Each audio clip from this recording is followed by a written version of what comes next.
जितने लड़कों के छोटे भाई बहन अभी पढ़ रहे हैं या कोई भी रिलेटिव में है, क्लास 7 से उसके ऊपर ध्यान देना चालू कीजिएगा। अगर क्लास 7 तक उसको कुछ भी नहीं आता है तो भी टेंशन नहीं लेना है, पूरा बारूद भरा है उसमें। 7 से पहले पढ़ के क्या कर लिए आप? हमरा तो यादो नहीं है कौन सी था, एगो चैप्टर याद है, नल एंड दमयंती अंग्रेजी का, और कुछ याद नहीं है। अरे उसमें आपको बैठ के सिखाता है कि 4 घंटा 5 घंटा सस्टेन कर लेते हैं कि नहीं। और आजकल का माई बाप सोचता है कि नर्सरी में नोबेल पुरस्कार ले ले अर्थशास्त्र का अगर ऐसा ना कोचले रहता है तो उसे बचपना छीन लेता है। कोई एकदम नॉर्मल रखिए। क्लास 7 के बाद उसको टोकना चालू कीजिए। क्यों? क्योंकि अगर क्लास 7 पे नहीं सुधरा तो 8 में बिखर जाएगा, और 8 में किसी को भी सुधर जाना चाहिए। कक्षा 8 तक आपको हर हाल में सुधरना है, वरना 9th चौपट हो जाएगा। और सोचो 9th ऐसा है ना कि 9th चौपट हुआ तो 10 को चौपट करेगा।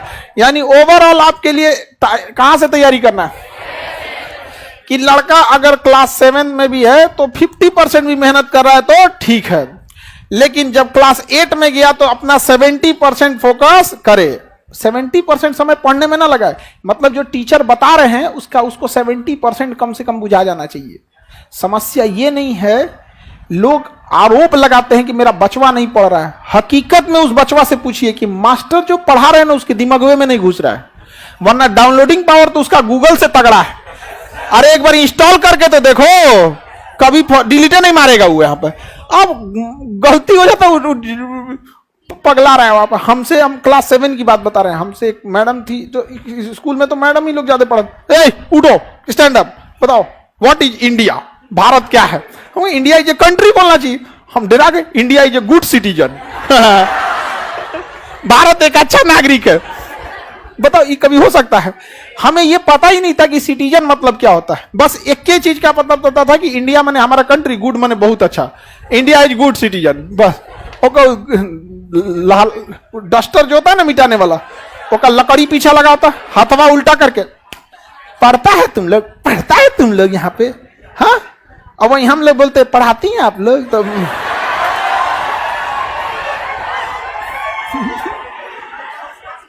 औरों कस के मार देंगे लोग। अरे मत पूछिए आप। शिक्षक वही जो स्टूडेंट के दिल की बात को समझ जाए, नहीं समझे? बच्चों को पढ़ने आग भरा हुआ है, बस इस सबको समझ में तो आ जाए। अब हम आपको मैग्निफिकेशन बोलेंगे, बुझाएगा तुम लोग को? डेली तुम लोग जूम करता है, जूम आउट करता है। अरे हफ्ता में एक आध फोटो तो कोई भी नॉर्मल जिसके पास मोबाइल रहता है तो कोनो मोमो खा रहा, अच्छा या भाई की राई ले हो नहीं देखते होता है। लेकिन क्लास 9 के बाद गड़बड़ी नहीं करना है। क्लास 9 से गड़बड़ी हुआ तो खत्म कहानी। और क्लास 9 से अपने छोटे भाई बहन को शांति से बैठने ही मत दीजिएगा, पॉलिटेक्निक में झोंक दीजिएगा। ये मत कहिएगा कि तुम्हें पॉलिटेक्निक ज्वाइन करना है। हम लोग की जीएस सा तो हम लोग का कोई लेने देना नहीं था, हम लोग बीएससी करके बैठे हैं। वो तो पिताजी की स्ट्रेटजी ऐसी थी ना कि हम लोग जब क्लास 8 पास किए तो कहें कि अब तुमको गांव छोड़ देना है, अब तुम सैनिक स्कूल की तैयारी करो।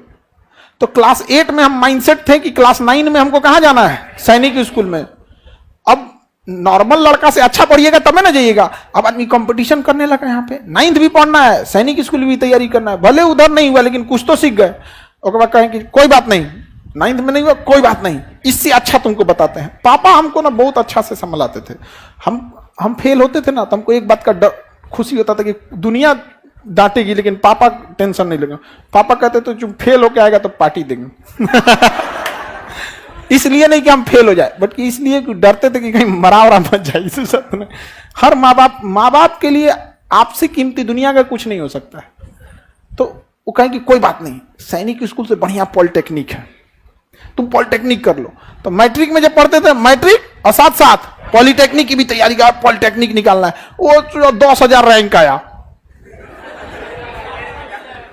हाँ तो कहें कि कोई बात, हाँ 8-10,000 के आसपास आया। तो बड़े इतना याद रहता है बुढ़ौती में हम लोग कि कौन सी का रैंक आया था। उस समय तो मैट्रिक का रोल नंबर याद था अब थोड़े ना याद रहता है। लेकिन उतना तो हमको ये नहीं समझ में आ रहा था नहीं कि हो क्या रहा है मेरे साथ, लेकिन इतना समझ में आ रहा था, पिताजी को दिख रहा था कि इसका जो लेवल है वो एक मैट्रिक के लेवल से थोड़ा नॉर्मल उड़ गया। फिर 11th में तुम एक काम कर, एनडीए की तैयारी कर, एनडीए उससे जबरदस्त है, देख लेफ्टिनेंट बन जाएगा इतना कम उम्र में, खटाक से लाल बत्ती की गाड़ी मिलेगी, ये वो। हम क्या, तो तैयारी कभी छोड़ना ही नहीं है। आप अगर ग्रेजुएशन करके या इंटर पढ़ के घर बैठ गए रहते ना, तो अभी जिस लेवल पे हैं इससे भी नीचे रहते कि नहीं रहते। इसलिए तैयारी छोड़ना ही नहीं है। और हम लोग से कोई पूछता, हमसे एक आदमी पूछे कि सर आप अपना अभी के हिसाब से आप अपने आप को क्या समझते हैं, कहता I am a student of society, मैं इस समाज का एक विद्यार्थी हूं।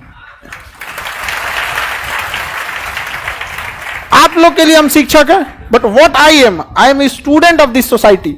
ये समाज हमको डेली कुछ ना कुछ सिखाता है, कि समाज इंतजार करता है कि आप कब गिरिए, हम गिद्ध की तरह नोचेंगे आपको। समझ में आ गया कि नहीं आएगा। हम हिंदुस्तान वाले अगर आगे ना भी बढ़े ना, शांति से टांग ना लड़ाए दूसरे के काम में ना, तो हिंदुस्तान में वो काबिलियत है 10 साल में इतना आगे निकल जाएगी कि अमेरिका, रूस, चाइना देखते रह जाएंगे। हम लोग परेशान किससे हैं, पैर खींचने वालों से, केकड़ा के बीच में नहीं, केकड़ा खींचते, परेशान है हम लोग यहां पर। आप असफल होंगे, आपका परिवार से ज्यादा पड़ोसी वाला रह गए, बार बार पूछते रहता है। इसलिए टेंशन नहीं लेना है, टेंशन फ्री पड़ना है। समझ में आ गया कि नहीं आ गया। हम हर समय या तो आपको सफलता मिलेगी या तो अनुभव मिलेगा, एक्सपीरियंस या सक्सेस। और हमेशा याद रखिएगा, एक्सपीरियंस बीट्स द नॉलेज।